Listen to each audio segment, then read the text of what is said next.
So Jonathan, you live, what street do you live on? Pleasant So you- Drive. You're listening to the jackhammering going on all day, right? Well, so I was fortunate. So that's happening right across the street from the house that was built, which is right in my backyard. So Okay. now we went from the one in my backyard to the one across the street from that one. You can everything is vibrating again, and they're Yeah. digging a lot. Yeah. That is a lot of bedrock that they're taking out. Well, I guess they're excavating for the garage. You know, the rumor, and I don't know if it was for. So that's a Waters house Yeah.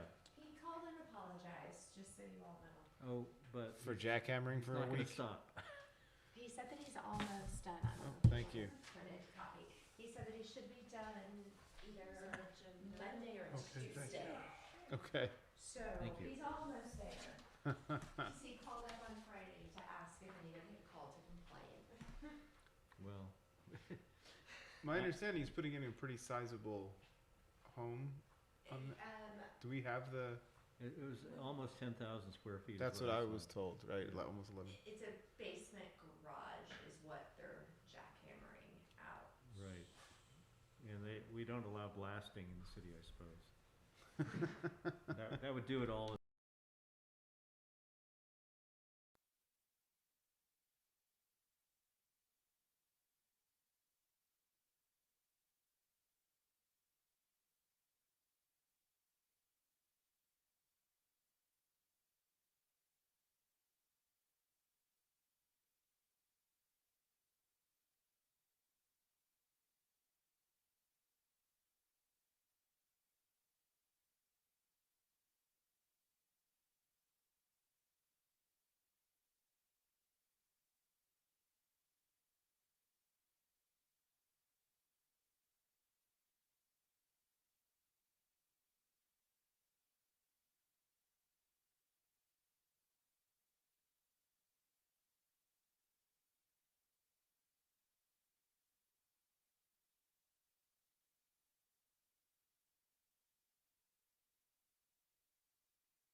Okay.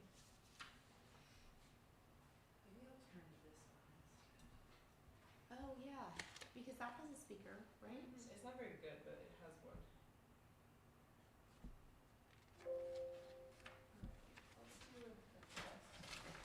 Alec, can you hear us?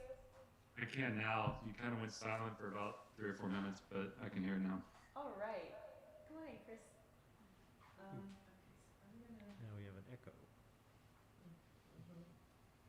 I want to sit close to the center. Bad stuff happens. It's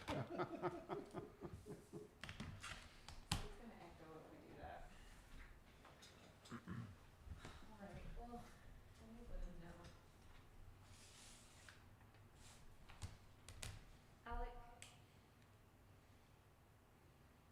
Yes. Since you're in our audience, I'll talk to you. I'm gonna go ahead and mute our screen, which means we won't be able to hear you.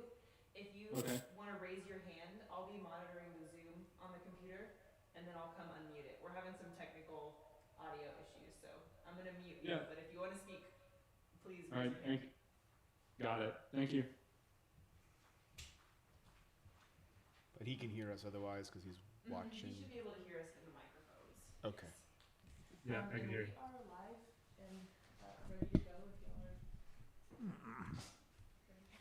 are. All right. Good evening.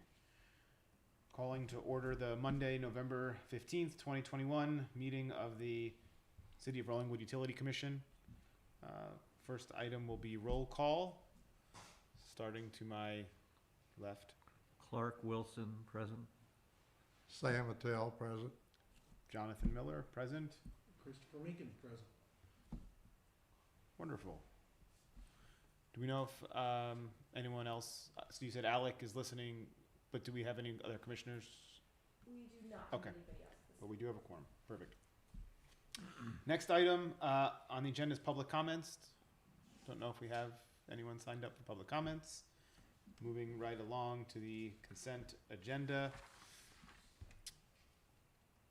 First item is the discussion of possible action for the adoption or approval of the minutes from the October 5th, 2021 Utility Commission meeting. Those minutes were attached to the agenda.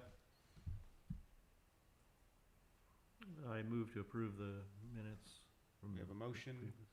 Second. We have a second. All in favor of approving the minutes? Aye. Aye. Motion passes. Moving on to the regular agenda item, that is for the presentation, discussion, and possible action regarding the commercial LUE assignment study. So we have Nelisa here today. Thank you for coming. And we do have some slides prepared. But before we jumped into that, I was going to actually ask you to just explain, for the benefit of everyone, what is the purpose of the LUE, right? So not just the study, but in terms of things that we use for our water rates. There's this thing called an LUE. What is the purpose of it? What do we apply it to, and why do we use it? Excellent question, and you led right into where I was going as well. So some quick background before we get into the nuts and bolts of what we did. We need to talk about why we were even doing it. So the City of Rollingwood charges residential customers and commercial customers a base charge as well as a volumetric charge for wastewater services. The volumetric charge is the same no matter if you're a residential or commercial customer. It's just based off of what you're sending to the system that we can best estimate in terms of sewer flows. The base charge, however, the residential customers pay. It doesn't matter how big your house is. We charge you all the same. All residential customers pay the same base charge. But commercial customers are a little different. We charge them based on the number of LUEs they have for their business. It's an assignment we make. And an LUE stands for a living unit equivalent. It is what this great term the industry and the wastewater industry has come up with to equate what a commercial customer is compared to a residential. An LUE equivalency, or a living unit equivalent, is an estimate of saying, hey, this business over here is about the same in terms of demands on the system as 3 residential customers or 10 residential customers. And what we're trying to do is get to some sort of fairness and equity around customers. What we have found for the City of Rollingwood, however, which we discovered during your wastewater rate study, is that the City of Rollingwood has these LUE assignments made to each of it's about 3 dozen commercial customers, and nobody knows where they came from. At this juncture, really, those supersede all of your existing staff, and so we don't really know how they were even determined. So if a customer were to come to any of you, a constituent or a customer, anybody comes to you or your city staff or city council members, nobody can describe where that number came from. It's in the billing system, and it's what we use and the city has been using for years and years and years. The other Problem with the existing LUEs is that if you have a new customer come into the system, we have no way of assigning that. We don't know what to give them because we don't know how to make them equal to everybody else. In fact, we have discovered you do have 2 customers who have come into the system that have not ever been assigned an LUE. So they're not even paying a base charge right now because it's 0 times your $78 or $90 a month. So that is what has instigated the need for this study, is to look at and evaluate a way that you can use going forward. First, our goals for this study were to, 1, identify what options are out there, and then we apply that and look at what that does to different customers, and finally make some recommendations. And part of that is for you to look at and consider. There's lots of options when it comes to determining an LUE factor. The reason why there's lots of options is because it's a constant battle to get to fairness and equity and balance that against administrative efficiency. And so today we're presenting to you several different options of how we can get there. And we'll talk about and walk through each of those options. Before we do that, though, we have to define, well, what is in a living unit? What is a residential customer, and how do we look at that? For wastewater purposes, we define it based off of the flows, the volume of wastewater that's coming into the system. If we were looking at water, we'd also be worried about peaking. But for wastewater, it just flows in. We're not worried about this instantaneous flow or demands that we get with water. What I've provided here is your customer averages for residential customers for the last 5 years. You can see it's fluctuated from anywhere from 7,700-ish gallons up to over 10,000 gallons a month is what your residential customers have historically used. 2020, we have to kind of all remember 2020, which I don't think anybody's going to forget, was a little bit of a weird year. So it was a little higher than, for example, 2019. For the purposes of this analysis, have assumed 7,500 gallons. That is what we would expect a typical residential customer in the city of Rollingwood to use in an average month. Sometimes it's higher, sometimes it's lower, but we're using 7,500 gallons. You all and the city council can define what that should be. I'm giving you the data. But for right now, for this analysis, I've defined it at 7,500 gallons. Can you just remind us again why we use winter average? Excellent question. Yes, so we're looking at winter months for residential customers. For our commercial customers, usually a commercial connection will have a separate meter if they're irrigating, if they're watering a lawn or landscaping. So most of the time for commercial customers, whatever they use in water is literally going straight back into the system as sewer. However, for residential customers, as we all know, most of us irrigate in summer months. And so our usage isn't necessarily reflective of what's going back to the system as sewer. So we look at winter averaging. We look at, in the city of Rollingwood, you look at 5 months, and we look at the highs and the lows there. But we look at the 5-month winter average. We're looking at that to determine, because we make the assumption that in the winter, most residential customers are not using water for irrigation purposes. So we can make the assumption that whatever they're using in water during winter months is going straight down the drain back to the system as sewer. So we've got to, again, define what a residential use is for winter months, and then we would then apply that to come up with this LUE factor that we're seeking. That being said, we looked at essentially 7 options. The first option is that status quo we talked about, and it's really for comparative purposes, but it is certainly an option. You can decide to go with the status quo. And then we looked at 6 other options. These include actual historical use of your customers. We're looking at using an AWWA equivalency table, the historical use equivalency, and then business type or business size and then a hybrid approach as well. So we're looking at several different options, and I want to walk through those options because that's really the meat of what I want to talk about is these pros and cons. You have a spreadsheet, and we'll talk about that spreadsheet in just a few minutes, but let's make it all the way through the slides, and then I think we can put the spreadsheet up on the screen as well so we can all look at the same information.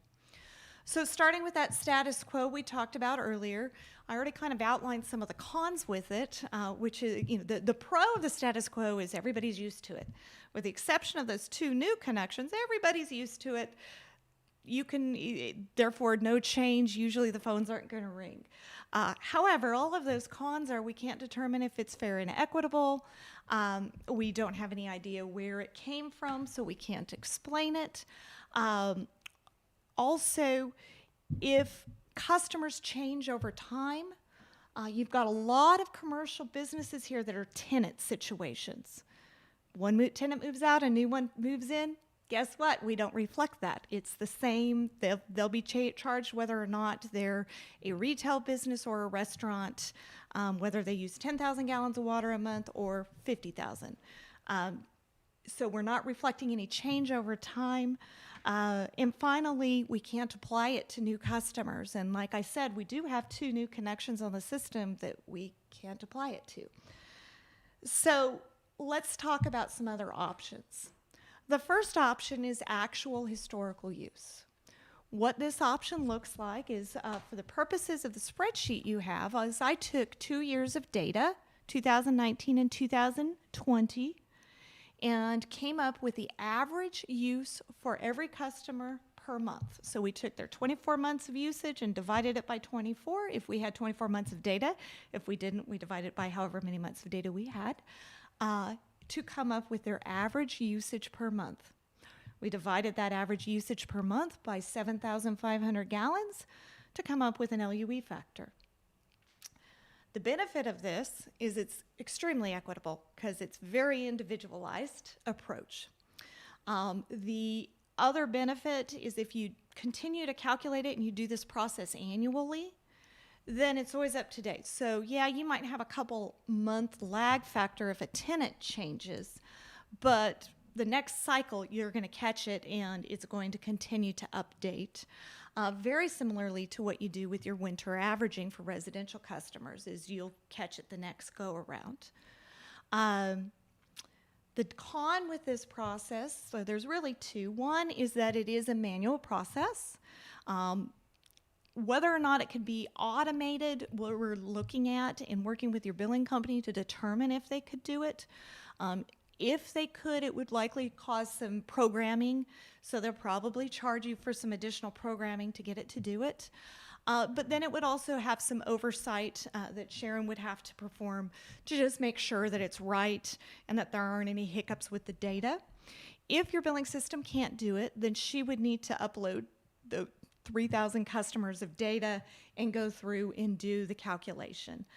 We've talked that we can certainly give her a spreadsheet template that would make it easier on her, but there's, of course, anytime you're doing that, there's going to be some time for your staff. The next option is what's called the AWWA meter equivalency ratios. The AWWA is the American Water Works Association, and they do focus their expertise on the water industry, and we're talking sewer. However, many utilities use and rely on the AWWA's meter equivalency table. What this table does is it tells us how many LUEs based off of a size of meter. The bigger the meter, the more LUEs you have. This is a standardized table that oftentimes we first started using it and continue to use it. It's really an engineering measure to identify what kind of instantaneous flow can a meter take. The bigger the meter, the bigger the flows it can take in. Utilities, however, use those to apply to base charges, relying on that because that's really what your infrastructure is driven by, is what those instantaneous flows can do. That being said, the benefits are it's an industry standard, it's easy to point to, and you put it in your tariff and you're done. You never have to look at it again. It's always in the tariff, and it can be programmed into your billing system, and we don't have to look at it again. It's easy. It can be consistently applied over time, and you also can apply it to new customers, so it's real easy. The cons, of course, are it doesn't take into consideration differences between customers. So the best example I can give is you could have two commercial customers. One is a retail customer, maybe a boutique or a shop, and the other's a restaurant. And both of those customers can have the identical size meter. Let's say it's a 1.5-inch meter. The retail customer needed that meter because they have a big square footage and they need commercial sprinklers. And so the only reason why that meter is sized at the size it is simply to give it fire flows, which has nothing to do with what's coming back to your system as sewer. And so that customer would be charged the same as a 1.5-inch meter on a restaurant. And if that restaurant's using 50, 75, 100,000 gallons of wastewater then a month, you're really kind of penalizing that retail establishment who may only have one restroom. So there's a flaw to it. It's not as equitable, but it sure is easy. The next one is using that same concept of a meter equivalency, but this concept, instead of using the AWWA standardized table, we went in and looked at actual historical usage of the City of Rolling Woods customers. So we put all of the 1-inch meters in an analysis and all of the 1.5, so on and so forth. We looked at their annual demands in aggregate and came up with the average. We did find a couple anomalies there. Some meters actually used a larger meter, had a lower LUE factor than a smaller one. That's just because that meter had a fire flow on it. And so we had to kind of trend that back upward to make it so it made sense. Again, the benefit of this is that it's easily defined. This is the table we use. Here we go. It does still have the same flaws as the AWWA meter equivalents that we've got to look at. You're going to have those inherent differences between customers. The other thing is that it's going to reflect, the good news is it reflects truly City of Rollingwood, but you really should update that. So you probably look at, every time you do a rate study, updating that table so it keeps reflecting the current conditions. The other pro to that, of course, is that we can apply it to new customers. The next one is looking at business types. Here, we would categorize businesses by retail, restaurant, office, medical, so on and so forth. And we looked at the historical use of each of those categories and came up with a meter equivalent based off of the type of business. This gets a little bit more, we're looking at specific kinds of businesses. However, the flaw with that is we could have, going back to my restaurant, you could have a little bitty restaurant and a ginormous restaurant, and they're being charged the same thing. So we're back to this inequity within customers. The other flaw is that we have a lot of hybrid meters. You have some strip centers here that might have one meter serving a retail and a medical office and a restaurant all at once. And so we get into some hybrid situations. How do you define that? And the third flaw to this one is that it means that your staff has to track the type of business in all of these rental properties that are in these strip centers. And so it creates some administrative burden for data they don't actually have coming to them. So they literally would have to go through and say, okay, is customer X still in this place, in this business? And so it gets a little bit more cumbersome to implement. The next one is business size.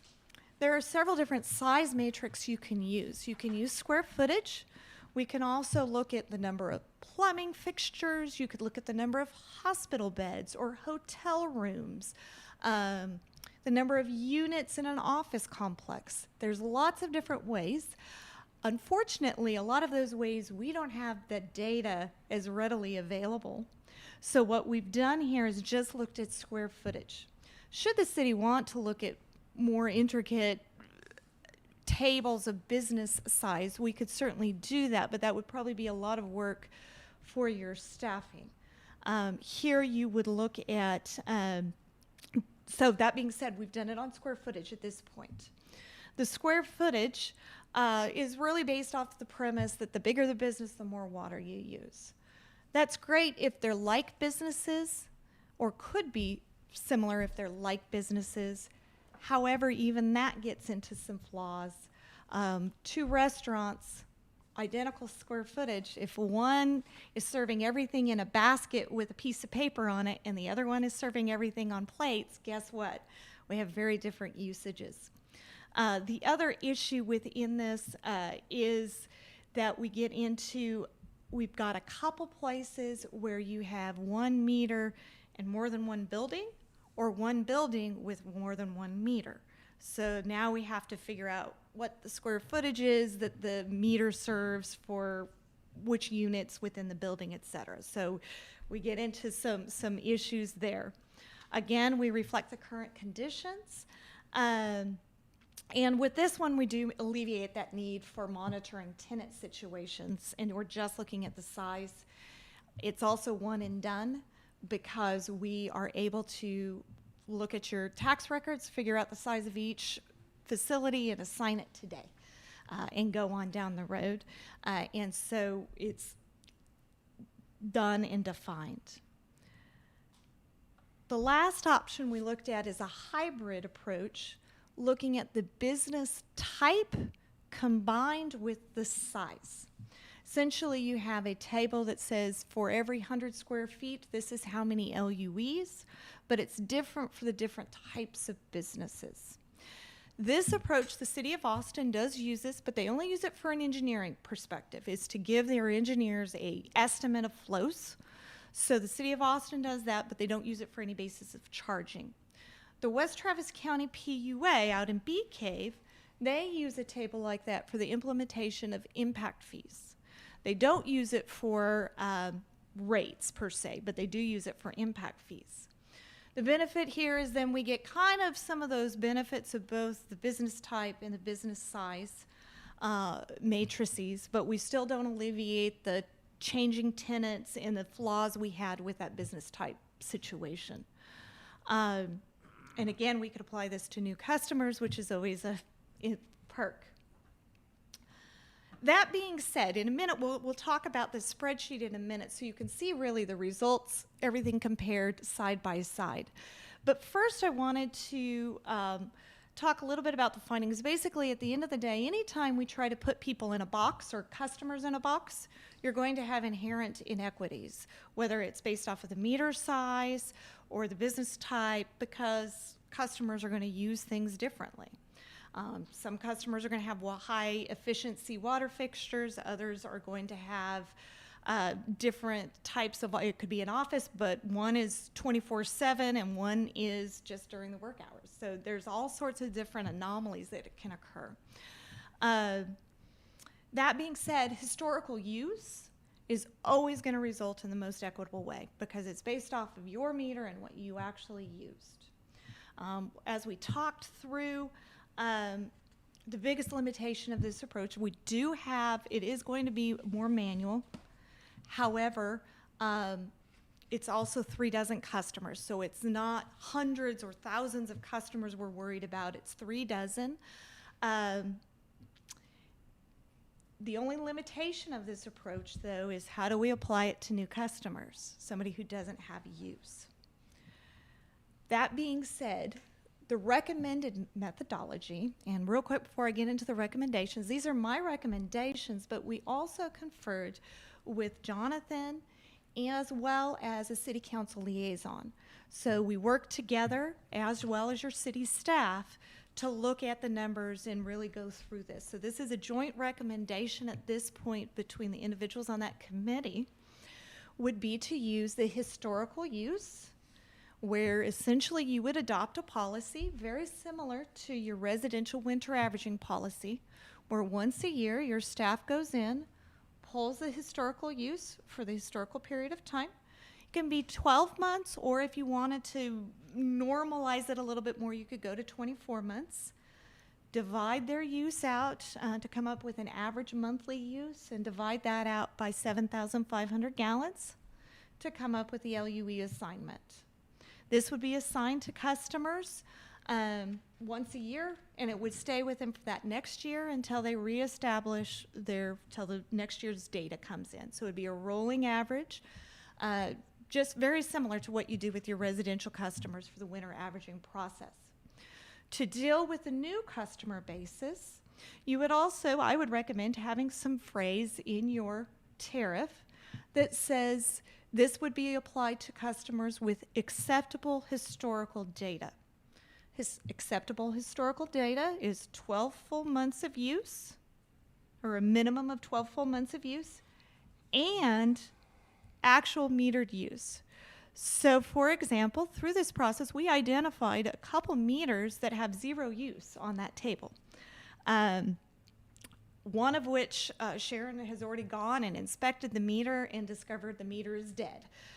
So it's obviously being replaced. So if you were to implement that policy today, then they don't have acceptable historical use. So you would assign them based off of meter size for the next year until you have acceptable historical use. For that being said, I would recommend the AWWA meter equivalency table because it's easily defined and you can put it on there and you don't have to worry about updating it or doing anything with that table going forward.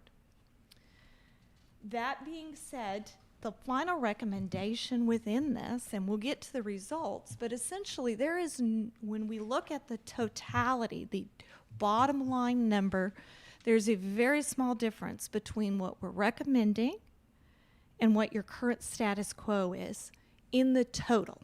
Individual customers, there's big differences, and we'll talk about that. But the total, we're not seeing a difference. Because of that, the recommendation is just to make this change that would impact the 36 commercial customers and leave your volumetric rates alone and your residential rates alone. Everything else would stay the same because there's not a material difference that would impact your rates at all on the other customers. So let's talk about the other customers, and Ashley's going to come and make it. Okay, you'll do it on there. Okay. Spreadsheet when you're ready. Okay, I'm ready. Are you all ready to go to the spreadsheet? Because I think that's an important thing to look at and talk about.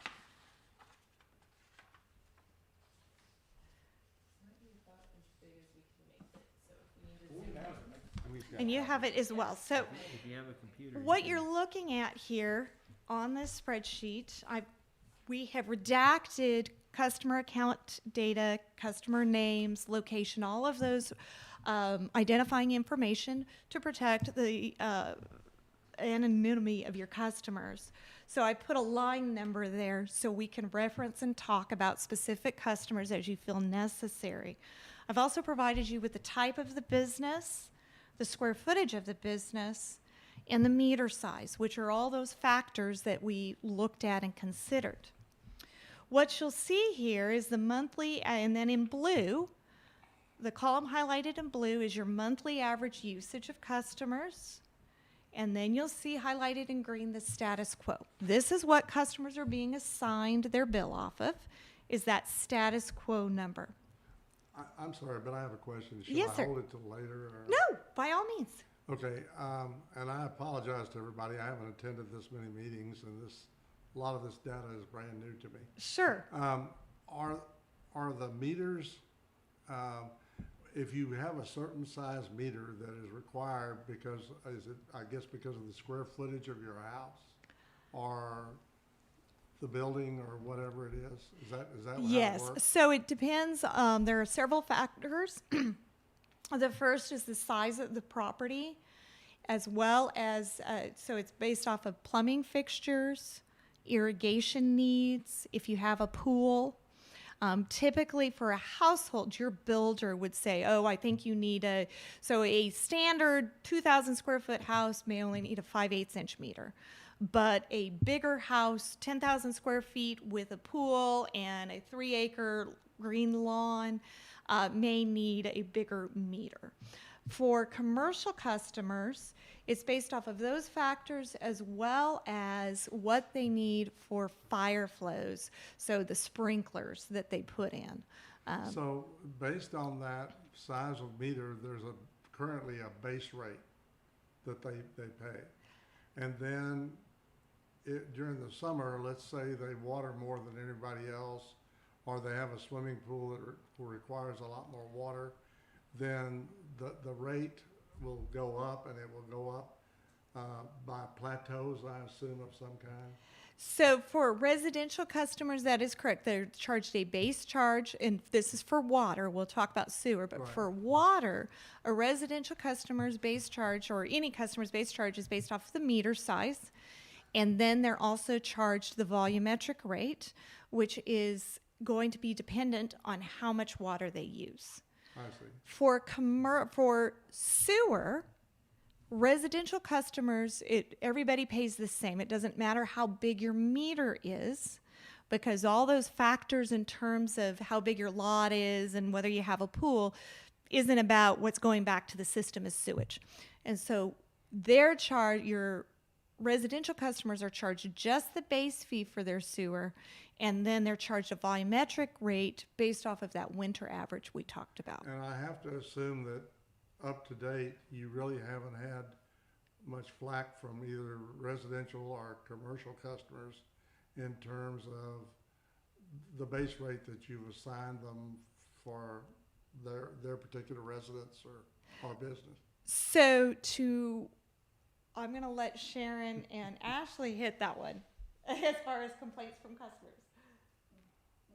Because this went into effect. We added the base rate based on meter size last year. It was Was that 2018 20 for the water. That's how long I've been on. For water. I did that, yes. I'm responsible for charging people for their water meters. Yeah, 2018 John for and I the walked water. home going, we just voted ourselves a big And Yes. Then the base rate for sewer was adopted in 2019, but it didn't go into effect until 2020. Okay, okay. So. But there's a direct ratio between the water usage and the sewer charges. Yeah, there's a winter average that is Yeah. set, yes.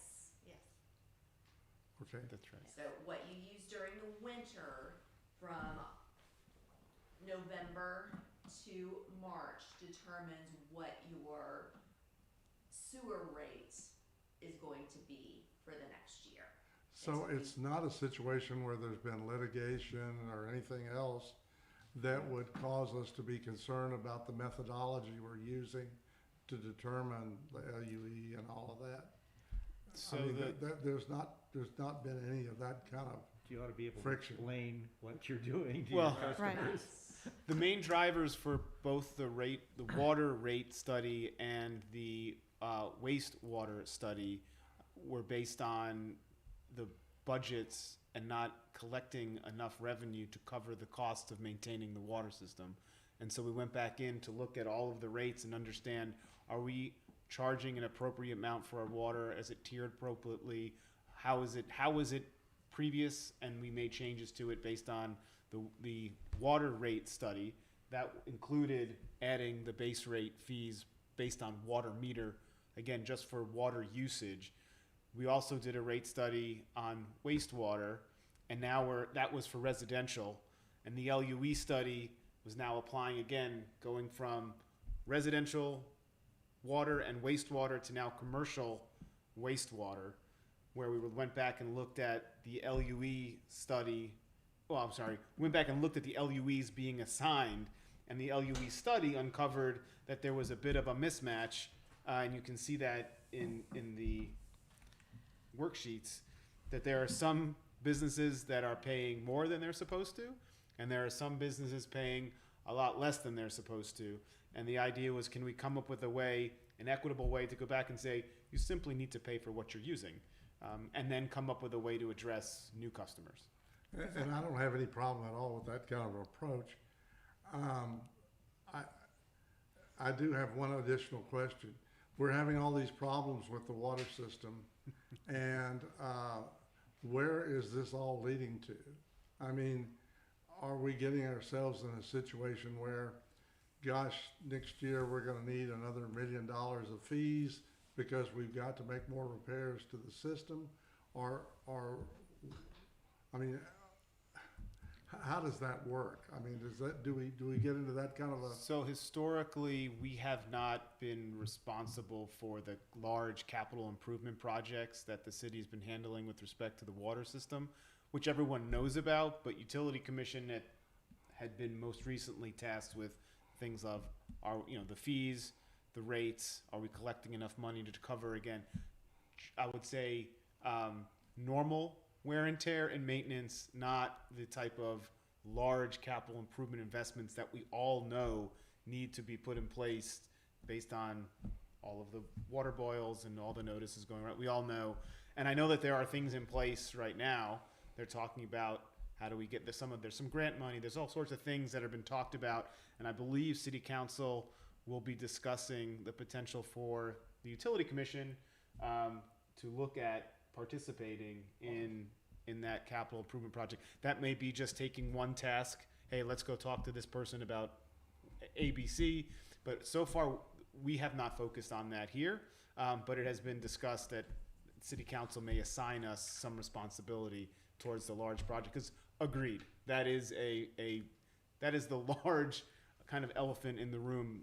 When we talk about water, everyone understands there's the water system issues. This is just us focused on the rates that we have today, and are they appropriate for what you would consider your normal wear and tear, your normal maintenance and collection? Well, I guess my thinking then was, if you're getting the proper amount of money in at this point with a historical usage system, and the problem is not that, and then the problem is not that you have users on the system who are really irate and unhappy and that kind of thing. I mean, they've kind of accepted what it is. And as we go along, we're just kind of tweaking each account. Then I don't think we need to spend a lot of time soul searching for the methodology of how we're going to charge them. I think we need to look at it from the viewpoint of what is it producing for the city in terms of revenue to maintain the water system.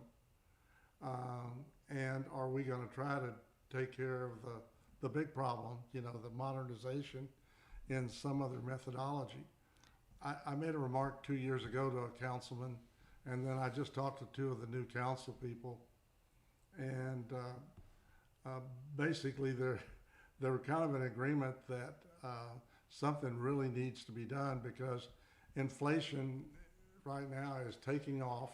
It's going to cost us a lot more if this continues. It's going to cost us a lot more 2 or 3 years down the road than to bite the bullet on some of the worst parts of the system now and try to get it done. Plus, you've never seen, if you have to borrow bonds or some other methodology like that, it would be wonderful if you had big grants.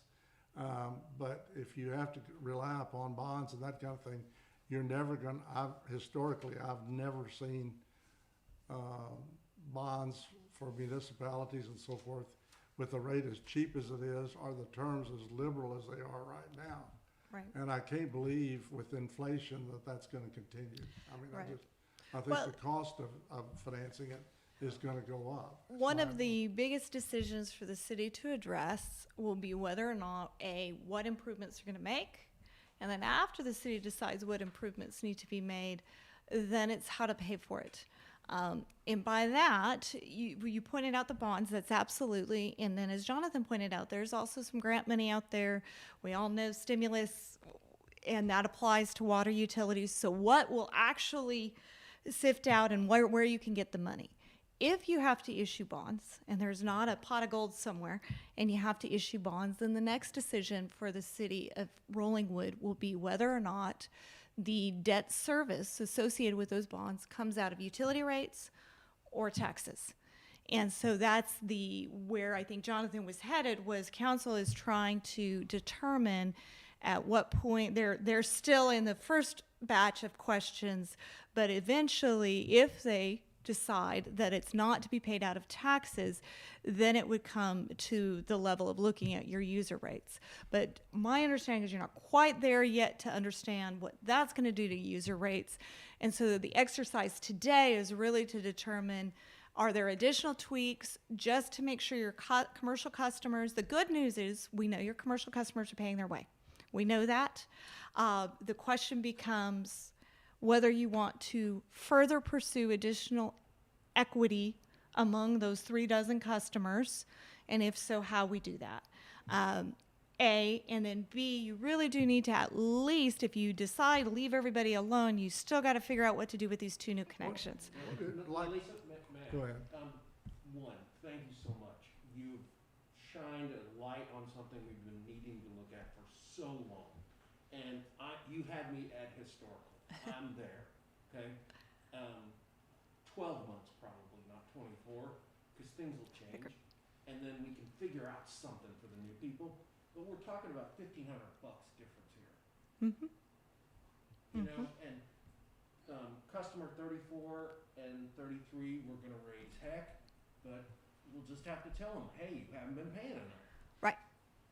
And that's exactly for you all, and that's the hard part, was what didn't come out of this study, and I think that I speculate there was some hope of, we're going to magically come up with a lot more usage, and so we can charge commercial more, and everybody residential customers, but you've got 36 customers. By accident. By accident, you're pretty close. Right, by accident. Yeah. Exactly. Well, that tells me actually there was a method that came up Yeah, with that somebody- table. somebody We don't knows know it. what. Yeah. But the issue is going to become for the city to determine, how mad do you make people? Or is there a process to get them there? So some options could include some sort of transitional plan. So maybe we average the old status quo and the new for a couple months, or do you pull it off like a Band-Aid? And that's truly a 100%. I'll tell you, that's all on you. Has to answer the phone. Well, right. That was a Exactly. discussion around. And listen, we all understand these are small businesses and Right. and coming out of a unique time for them. You know, listen. At the end of the day, I think we all agree historical usage makes a lot of sense. We also have to recognize the impact that may have on some of these businesses where those numbers will go up very quickly. So how do we just phase those in? Is it over 6 months? Is it 3 months? Is it? And I'm happy to just talk John's about kind of convinced me. I'm kind of fine with it. I mean, in that you're right. They're small businesses and they're struggling and they've had, and it's really 2. You know, a lot of them go down. Right. We're going to make a lot of people happy with this. Yes. What is our vulnerability? We're buying this water from the city of Austin, right? You're buying sewer treatment from the city of Austin, yes, What sir. about the water? The water is, you all buy it from the city as well, right? yes. Yes. Okay, the question I have is, what kind of vulnerability do we have there in terms of that supply, the cost of the supply going up tremendously all at one time, and then we got to figure out how to allocate it between all our users? So you do have vulnerability. The city of Austin's, they can update their rates at their will. You do have some protest potential there, but at the end of the day, what they typically and historically have done is they go through a rate setting process. They allow their wholesale customers, which you are one, to have some representatives come and be part of their big process, and they go through. They do that process once, probably about every 5 or 6 years, to build this model. But then every year they just input new data into the model to spit out what the rates are going to be. So you do have some vulnerability there. Annually, we have an increase, is that They- what you're saying? You can, yes, but they are contractually required to give you notice. And But so, when you say you can, is it typical to see an annual increase? City of Austin, have you had a lot lately? I don't think they've done quite a bit. The good news is with a growing utility like the City of Austin, because they're growing so much, they've got a lot more customers out there to bill, and so they're spreading some more of those fixed costs out among other people. This year, the problem with this year is the inflation all bets are off. I've given up trying to predict what a year from now is going to look like. And the question becomes, I saw some data the other day that the CPI is sitting close to 6%. And so when we're looking at that, it's everything. And so you could end up with at least an inflationary bump in your City of Austin rates. But they do those typically once a year. And when or if they do that, they will give you notice. And at that point, you'll have to determine whether or not you could absorb that increase So or it's not. not typical for a wholesale user like the city of Rollingwood to negotiate a 5-year contract or something with the city? Unfortunately, with water, the water provider has the stick. They have all the negotiating power because where else are you going to get it from? Unfortunately. And so you're kind of at, and they also have, the city of Austin has pretty much so standardized contracts at this point. So, may I suggest, unless we have more debate on these 34, 35 wastewater customers, that we go with your suggestion with a scaled version for the 2 people that are going to burn your ears off? John, Clark? Yeah, so I mean, I would suggest also we have no LUEs less than 1. That was where one of the things you'll see here. Split meter Yes, thing. you've got 2 columns here, and I'm glad you brought that up because that is one nuance I wanted to point out. So the option 1, the first column in the kind of peach orange color there, is just the pure calculation. And as you can see, number 1, we've got some zeros in that column. The other thing, though, one of my concerns, so I'll point out this customer right here as an example, and I hid their thing. Theirs came up to 0.06. So what I did was, you'll see a second column here that's historical use rounded. This column, I did that for 2 purposes. The first is that we're still working on identifying whether or not your billing, how many digits we can go in your billing system. My concern is, I speculate we may only be able to round to 10th, and so that second column rounds to a 10th, but you'll see one more nuance on that table. It's 0.15 is the lowest number. The magic of 0.15 is if you multiply 0.15, or in some change there, times your fee per LUE, the base charge magically comes up really close to what your residential customers pay. I do not think it's fair and equitable, and we would all get thrown out of this room if we allowed a commercial customer to pay a base charge lower than a residential customer. Amen. And so the 0.1, I don't think any of us would ever be invited I back. would raise an objection to that. Okay, What if it's sure. a customer that doesn't use any water? Yeah. Well, they wouldn't get charged a volumetric rate. They would just be getting charged the base fee, and then they wouldn't get charged that volumetric rate. They're clearly not using very Right. much, so Right. why charge them? And Because that's you can. now keep in mind, part of the base charge for the residential customers is created to recover the cost of reading the meter and sending a bill to a customer. And so that cost exists no matter what. And so that's the part of the, let's make sure they at least pay that. And if they're not using any sewage, then they're not going to pay, they're going to pay the same base charge everybody else pays, which is just to read their meter and take care of customer service, but they won't have any volumetric rate on there. This customer, according to our records, is not flushing the toilet very much. So, unless, other than because we can. Well, that particular customer, that's a vacant, Yeah. right? Right, that was probably. That says vacant, but we always say, look, you can use it, so you got to contribute some Right, fair you gotta share. do something. Well, That was the whole point of it. Exactly. So we have an office here, 4,300 square feet, 5/8-inch meter. They're using 300 gallons a month. They're flushing the toilet and that's it. There's nobody else, and it's probably a small office. It's a law firm or something. Exactly. So they could be 0.04, but that would mean that they would literally get billed at 0.04 at $90. They're getting billed virtually $50. nothing, but it's costing you more than that to send them a bill. To read their meter and send them a bill and have.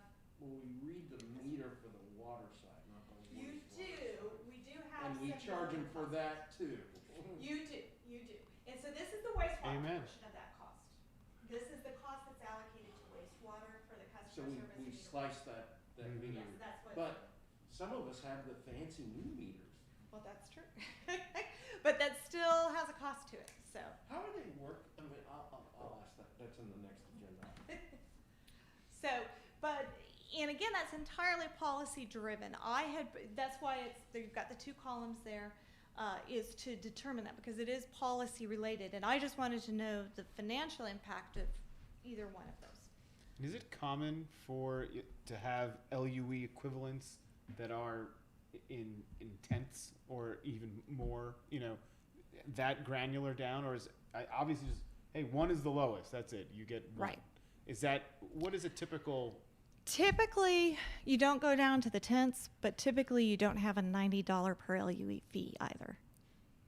And so that's where you get to. Because we did it for the Because when you have a residential, so $90 yeah. per LUE fee, it seems like, is that, and that's the sniff test there. Is it reasonable to charge somebody, because that customer, for example, is being charged, let's see what it so use here. So they're being charged, they're assigned to 1 LUE. So that office is paying a $90 fee a month. They're using a couple hundred gallons of water. So they're hardly doing anything, and they're paying $90. And so the question is that a fair thing to do to them? So It's entirely, that's where you get to the policy and. That's where I rely on the expert. Were you making a motion a while ago? It's a good No, I point too. wasn't. I so was floating a motion. Okay. I just wanted to I was understand floating a motion for discussion. the But LUEs. I do hear what you're saying, which is, and it's, I know you were teasing when you said because we can, but, residential and commercial are different. And I think we could easily justify a higher base rate for commercial than residential. And do we, again, this goes back to your question about capability wise, can we actually apply an LUE that is less than a whole number in our system, the billing system? I mean, I just want to make sure that we don't. From what I've been told, we can go down to a 10. Okay. We can do it. Okay. I haven't tried it, but from what I've been told, we can go down to the 10. But just to answer ask the question, the LUE the base charge was not entirely just collecting bills, but there's also an infrastructure element to support. And is that not included in our base charge or not considered in that? So the way the sewer rates are currently structured is about the customer service and billing is in the base charge for residential. And then everybody's volumetric rate recovers the debt. Now keep in mind, there's very little debt in that rate right now, because most of it is being paid by the general fund. And so your tax rates are paying for that. So we're Yes, paying sir. for the treatment of the sewage, but that's it. And the city operating costs to get it to the city of Right. Boston. Yes, sir. But no catastrophic, in there. It's just basic maintenance. Basic maintenance. There's no catastrophic in there. There's no And debt we for know buying we're the gonna run into system from that. And it's not LCRA. as if we're making money. No, we're no, making not at all. money. Not at all. Yeah. Yeah. So I'll bow out, let someone else make the motion. Any discussion around what the minimum LUE should be, whether it should be down to the 10th, down to a half, a quarter, 1, because I think we should include that in whatever motion. Unless we want to do I want to hear from the experts. I would recommend going, if you can go down to the 100th, 0.15. If you can't go down to 0.15, I'd do 0.2. That gets you, so the commercial customer at least pays the cost of, all of this. I mean, this is part of the cost of providing them. Everything from customer service, reading meter, that's that administrative cost. I'd do 0.5, we're talking, what, 45 That's fine too. bucks? Mm-hmm. So 0.5 would be the minimum. So a motion to adopt historical Historical. usage on a trailing 12-month basis with a minimum fee of, a minimum LUE of 0.5. I just threw that out there, I didn't. I'm just, Well, I'll make the motion.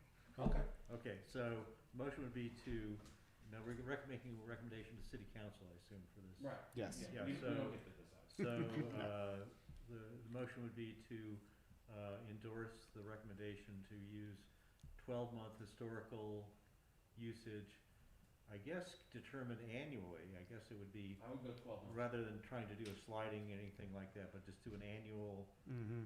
calculation on the preceding 12 months, a minimum LUE of 0.5, and the use of the AWWA rates based on meter size for new customers.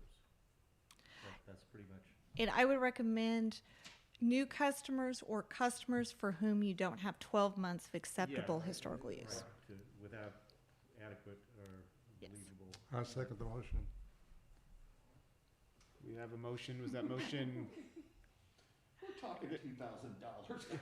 I know. We have a motion. That's something we can- Did everyone get the motion? Got the motion? All in favor? Aye.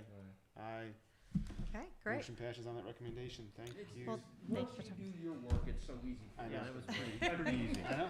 It was. It's great. We really appreciate it. My pleasure. If you have any other questions, just let me know. And I think I'll be at your city council meeting on Wednesday. All right. good Well, luck with that. Thank you. I'd just like to make a final comment, though. I think we have not only have a problem with what it's gonna cost us to get a delivery system for the water and wastewater in and fixed. I think it's gonna get worse every year.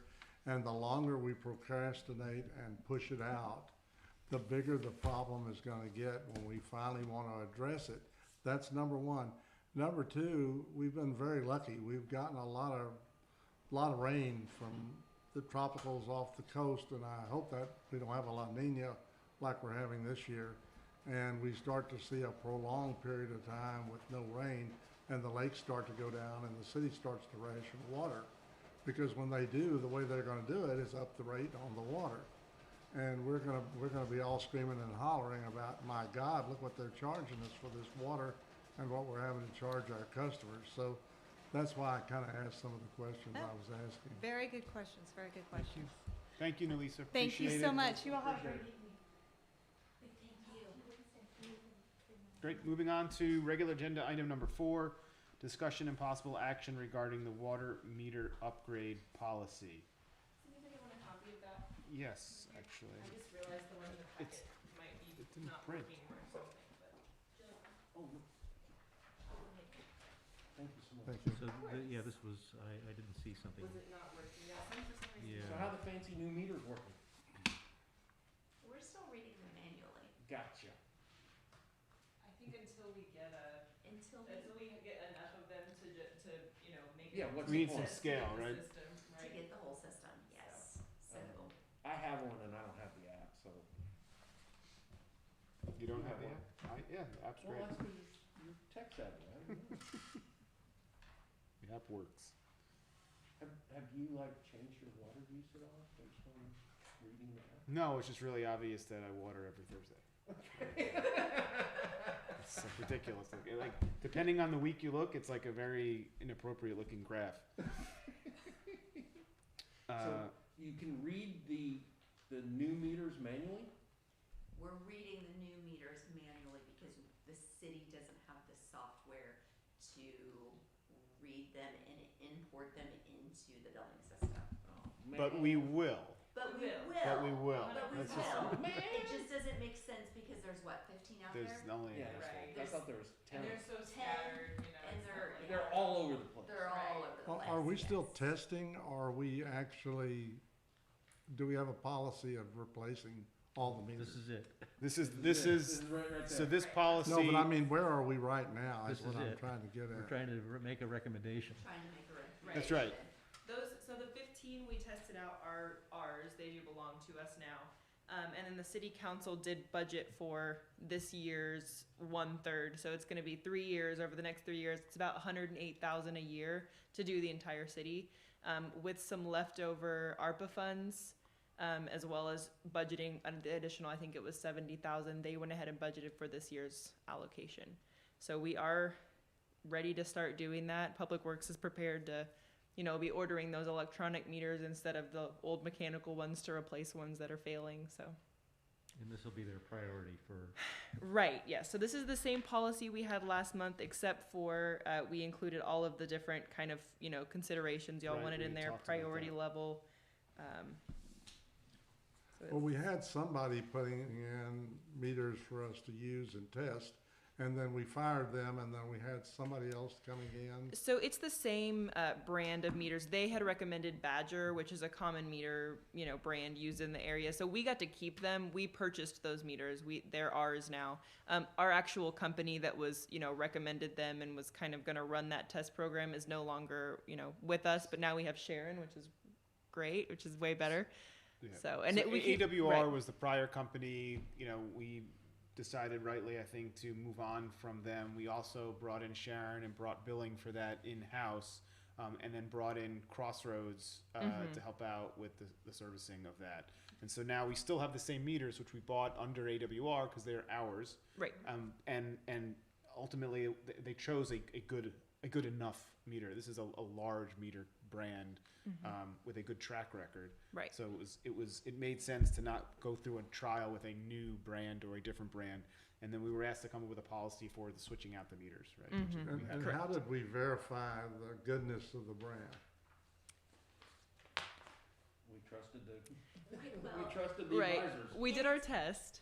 we did the test, and also, I believe we talked to Crossroads as well, which Yep. is the new emergency, provider, and they also said Badger is good. and this is also the Water District 10 choice. Right. That's yes, What another is the city of nearby Austin district.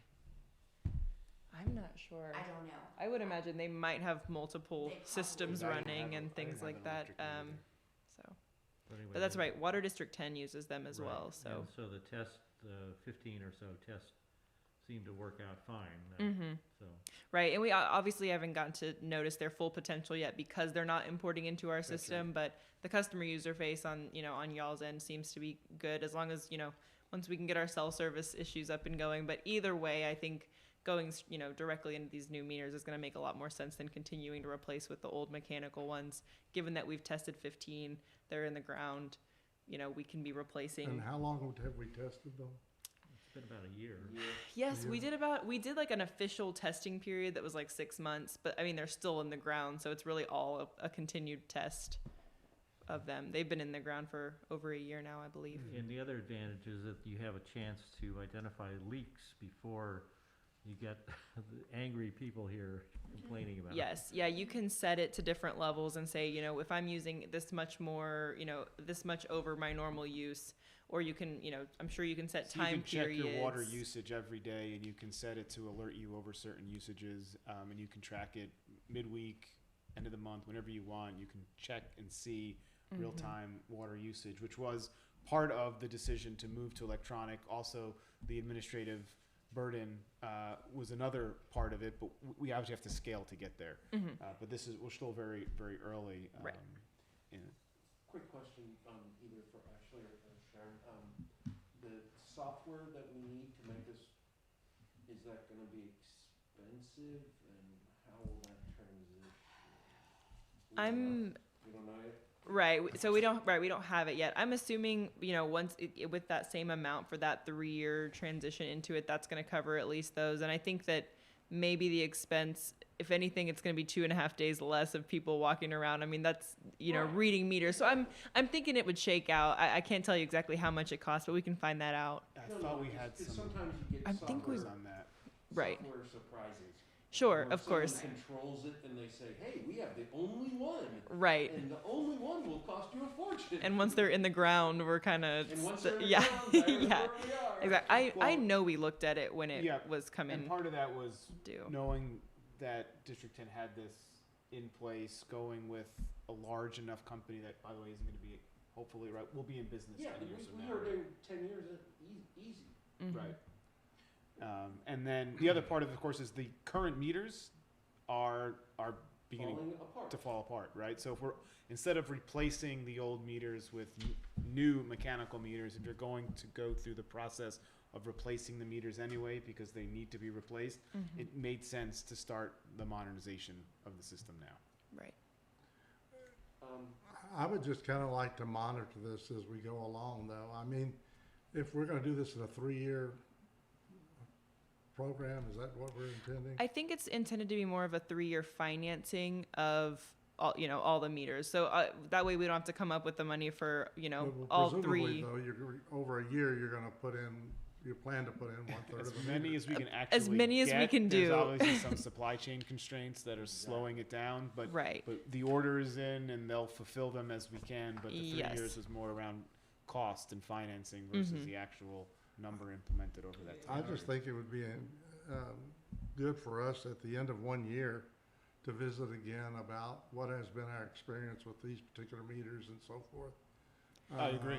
I mean, And I think we will. I'm right sure now, we'll be checking all in. we've got is one along. water district that uses them, and it's There, not like. there are far more than I that. think That's people our. are out there, we just don't know of any incidental Texas. Well, I Those are the understand, super close. but we're relying on a very limited data picture in order to make a decision here, and I just want to take another look at it at the end of the year and see Absolutely. if we still feel like we've made the right decision.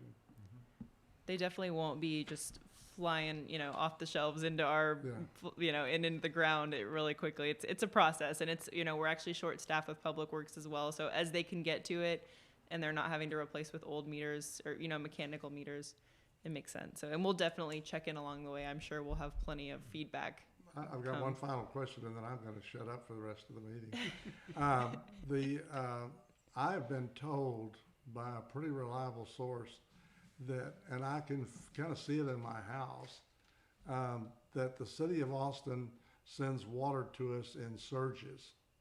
And there'll be, all of a sudden, a lot more volume of water at certain days and certain times coming to us than other times. And I was told that was also affecting our old meters. Have y'all heard something to that effect? I can't say I have. And Are you speaking in terms of maybe you see the water pressure changes? right, and it's Well, hard to tell where those we are know that coming there's from. there are issues with water, with air in this. That's something we've talked about. That even goes back to the water system mapping project that Sure, that is They're in working process. on. But I don't know, and we'll leave it to y'all to talk to public. Maybe they know. I don't know. Sure. Yeah, we can reach out and find out. Definitely great. doesn't really fall under the the water meter part, but I know they are working on right now. Getting pressure relief valves in different areas, just figuring out where all of our valves are, Yep. and we just have a lot of lines that we're not sure, if they're You don't have an decommissioned. as-built. We don't, and we are so close to getting it. By the end of the year, we're actually hoping that we will have something There's a that pipe says, there. you have a break here. We don't have to shut off this entire street to Right. figure that out. So, I'm not sure about that, Sam, but I can reach out to Public Works and talk Okay. to them. And our staff will be doing the installations then. I believe so. I'm assuming with the help of Crossroads, where necessary and available.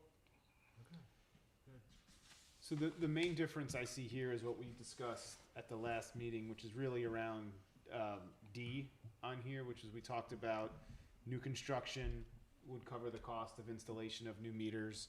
For existing meters that are being replaced as they are broken, that the 5/8 meters would be replaced, which normally now are being replaced at the cost of the city, that the city would pay that cost, but anyone who needs a larger meter would essentially cover the cost differential, Correct. right? So it's not the full amount. I looked at that. That's right. Mhm. And those are the main changes here. So I don't know if anyone has any more my thoughts on question, this. is most new construction requires fire suppression, so they need bigger meters. That I would assume so. 'Cause my Yes. neighbor burned and they had to put in a new fire suppression, and I think they're Mhm. inch and I'm 5/8. Okay. And there's also often a double meter thing that happens Yeah, for that as well. there's I'll let a you- double meter as well for some of them, that they require a separate meter for their fire suppression. Oh, okay. Well, then that solves this problem. Yes. Mhm. So they can have 5/8 for their house and And, And Right. whatever they need to they purchase. never use the fire Yeah. suppression. Right. It may never never cut on. Is this just an informational item on the agenda, or do we need to take some action? This on is it? to make a recommendation to city council to approve this policy. And it's really just the way they're gonna go about doing it. Council's already allocated the money Right. for it. They're, ready to do it. We just wanted to make sure we were doing it smart and, everything that needs to be replaced street by street. So that way, at some point it actually does start taking away some of the time they have to spend out reading meters. So that'd be really great, but. So you need a motion to endorse this policy. I'll move to endorse the policy as presented here. Second. We have a motion to approve the meter upgrade policy, and a second. All in favor? Aye. Aye. All right, great. Moving on to ending the meeting. We will adjourn, Okay, Thank do we you have all. a unless plan anyone for, has any other comments. I can hold off for a second. next meeting date? That will be the first, we'll be back to our normal meeting date, the first Tuesday of December, Okay. if that works. We'll send out a confirmation Yeah, ahead I of would time. just like to ask one final thing on that other issue, about, how we go about replacing the water system in the city. Is that something we should study and then recommend to the council? So- Or is the council gonna decide and then tell us? The city council is just finishing up a water CIP, a capital improvement plan that's gonna tell them, kind of look at the age and the most priority that needs to be, fixed in our city. And when they have that, they're hoping to have that their meeting in December. And then by January, we're hoping they're gonna recommend things to the utility commission to be looking at, to kind of start with that effort. And, where can y'all fit into the CIP that we have in front of us? So that's the goal, that by the end of the year, we have a working CIP that says you've gotta fix this first. This is your most, Yeah, I think issued area. that's just critical to the city. I really do. Absolutely. So Yes, we it's know- in the works. we know it too. We love most issuing of these those. breaks have been cast iron, old cast iron pipes, is that right? Right, or That's right. even very thin-walled PVC that, old is PVC. not bedded correctly, not, Okay. too shallow, so. Mr. Hackney got it in surplus. Yes, he did. It worked Well, I for a think while. PVC It has worked for a while. a Yeah. finite life, also. It's amazing it worked this long, frankly. Amazing. I mean, we should be bailing by now. Are we Yeah. officially adjourned? Yeah. We are. We are Okay. adjourned. Thank you, everyone. Thank you. Thank you. Thank you all. Okay, thanks. Thank you guys, appreciate it. Great job. Sharon, I hope I'll be Nice able to to make meet my you. meetings.